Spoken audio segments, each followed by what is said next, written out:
Ba, ba, ba, ba. When you think of Disney, you think of big, lavish spectacles that only the largest of bucks can buy.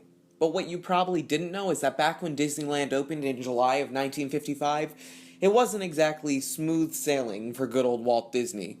They called it Black Sunday. And no, it wasn't a day to get substantial discounts from Best Buy.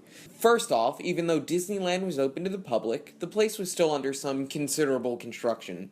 Between the paint still dripping off the walls and the trees still being thrown into pots, you could say that the first few days of business were a little less than magical. Moreover, you still had asphalt drying with countless women having their high heels sink into the unsettled ground. Legend even has it that a dog sunk straight in. So hey, when it's raining cat and dogs, maybe you'll step on a poodle. Now, as you can imagine, the opening was a huge deal, so naturally with such a huge day comes a huge amount of invites.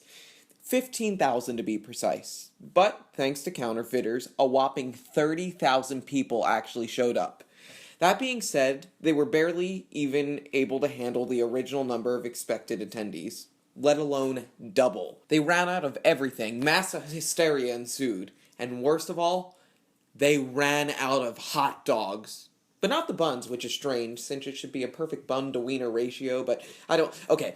To make matters worse, half of the rides were broken down, and there was a plumber strike going on in California.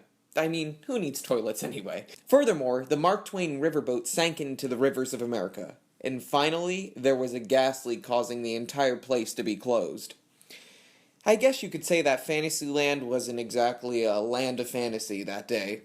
But even though Disneyland was such a hot mess, it still led to one of the most successful companies in the world. And that world is one that I love.